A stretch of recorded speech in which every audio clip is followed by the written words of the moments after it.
தேவனுக்கே துதி கனம் மகிமை உண்டாவதாக. அன்பான யூடியூப், பேஸ்புக், வாட்ஸ்அப் நண்பர்களே, உங்களை யாவரையும் ஆண்டவராக இயேசு கிறிஸ்து நாமத்தினாலே தேவக்கரம் ஊழியங்கள் சார்பாக இந்த 5 நிமிட செய்தி நிகழ்ச்சி உங்களை வாழ்த்தி வருகிறேன். அருமையான இயற்கை அழகு நிறைந்த கன்னியாகுமரி கடலின் கடற்கரையில் நின்று உங்களோடு கூட நான் பேசிக் கொண்டிருக்கிறேன். இந்த நாளிலும் சங்கீதம் 76 நாம் தியானம் செய்ய போகிறோம். சங்கீதம் 76 நெகினோத் என்னும் வாத்தியத்தில் வாசிக்க ராக தலைவனுக்கு ஒப்புவிக்கப்பட்ட ஆசாவின் சங்கீதமாகிய பாட்டு. இந்த சங்கீதத்திலே மொத்தம் 12 வசனங்கள் இருக்கிறது. மொத்தம் 3 பகுதிகளாக இதை பிரிக்கலாம்.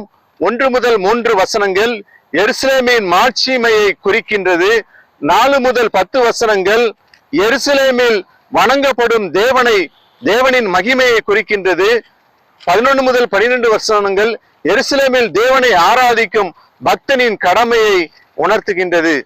பிரியமானவர்களே, இந்த சங்கீதத்திலே நாம் 1ஆம் வசனத்தை பார்க்கின்ற பொழுது, யூதாவில் தேவன் அறியப்பட்டவர், இஸ்ரவேலில் அவருடைய நாமம் பெரியது என்று சொல்லி நாம் பார்க்கிறோம்.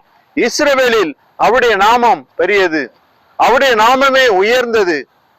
பிரியமானவர்களே, இயேசுவின் நாமத்தை சொல்லி சொல்லி நாம் ஜெபிக்கும் பொழுது நம்முடைய வாழ்க்கையிலே பெரிய காரியங்களை கர்த்தர் செய்கிறார். இயேசுவின் நாமத்தை சொல்லி நாம் அவருடைய நாமத்தை உச்சரிக்கும் போது வியாதிகள் மறைகிறது, வேதனைகள் மறைகிறது, கஷ்டங்கள் மறைகிறது. பிரியமானவர்களே, அவர் 6ஆம் வசனத்திலே நாம் பார்க்கின்ற பொழுது, யாக்கோபின் தேவனே, உம்முடைய கண்டிதத்தினால் ரதங்களும் குதிரைகளும் உறங்கி விழுந்தது என்று சொல்லி நாம் பார்க்கிறோம். பிரியமானவர்களே, இந்த 6ஆம் வசனம் எதை குறிக்கின்றது? வெற்றியை குறிக்கின்றது, போரின் வெற்றியை குறிக்கின்றது. அதான் சொல்லப்பட்டிருக்கிறது, யாக்கோபின் தேவனே, உம்முடைய கண்டிதத்தினால் ரதங்களும் குதிரைகளும் உறங்கி விழுந்தது, போரின் வெற்றியை குறிக்கின்றது. இந்த சங்கீதத்தில் நாம் கற்றுக்கொள்ள வேண்டியது என்னவென்றால், தேவன் நமக்கு வெற்றியை தரும் பொழுது நாம் அவரை துதிக்க வேண்டும், நாம் அவரை ஆராதிக்க வேண்டும். தேவன் நமக்கு வெற்றியை தரும் பொழுது நாம் அவரை துதிக்க வேண்டும், நாம் அவரை ஆராதிக்க வேண்டும். அது மாத்திரமல்ல, 11ஆம் வசனத்திலே நாம் பார்க்கின்ற பொழுது, பொருத்தனை பண்ணி அதை உங்கள் தேவனாகிய கர்த்தருக்கு நிறைவேற்றுங்கள், அவரை சூழ்ந்திருக்கிற அனைவரும் பயங்கரமானவருக்கு காணிக்கைகளை கொண்டு வர கடவர்கள். பொருத்தனை பண்ணி என்று சொல்லி நாம் பார்க்கிறோம். பிரியமானவர்களே, அன்னாளை குறித்து பார்க்கின்ற பொழுது, அன்னாள் தேவனுடைய சமூகத்திலே பொருத்தனை பண்ணி ஜெபித்தாள். அவள், ஆண்டவரே, எனக்கு ஒரு குழந்தையை கொடுத்தால் நான் அந்த குழந்தையை உம்முடைய பணிக்காக நான் அர்ப்பணிப்பேன் என்று சொல்லி பொருத்தனையோடு கூட அவள் ஜெபித்தாள். இன்றைக்கு நாமும் கூட ஒருவேளை நம்முடைய ஜெபத்திற்கு பதில் வரவில்லை என்று சொன்னால், நாம் பொருத்தனையோடு கூட ஜெபிக்கும் பொழுது கர்த்தர் நம்முடைய ஜெபத்தை கேட்பார். அன்னாளுக்கு குழந்தை கொடுத்தது மாத்திரமல்ல, எக்ஸ்ட்ரா 5 குழந்தையை கொடுத்து கர்த்தர் அன்னாளை ஆசீர்வதித்தார் என்று சொல்லி நாம் பார்க்கிறோம். பிரியமானவர்களே, அதே தேவன் இன்றைக்கும் ஜீவிக்கிறார். ஒருவேளை இதை பார்த்து கொண்டிருக்கிற நீங்கள் ஒருவேளை குழந்தை இல்லாமல் இருக்கலாம், ஏதோ ஒரு காரியத்திலே அற்புதம் நடக்காமல் இருக்கலாம்.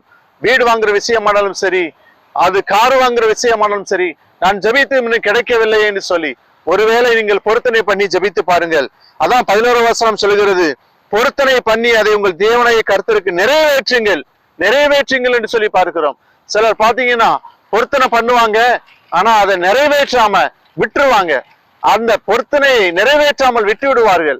ஆனால் அப்படி அல்ல, தேவனுக்கென்று பொருத்தனை பண்ணும் பொழுது அதை நிறைவேற்ற வேண்டும். 12ஆம் வசனத்திலே, பிரபுக்களின் ஆவியை அடக்குவார், பூமியின் ராஜாக்களுக்கு அவர் பயங்கரமானவர். பிரபுக்களின் ஆவியை அடக்குவார், பூமியின் ராஜாக்களுக்கு அவர் பயங்கரமானவர். பிரியமானவர்களே, ஒரு முதல்வர் வந்தாலே அந்த இடத்துல ஒரு பெரிய ஒரு கூட்டம் வருகிறது. ஆனால் பிரியமானவர்களே, அப்படிப்பட்ட ராஜாக்களுக்கு அவர் பயங்கரமானவர்.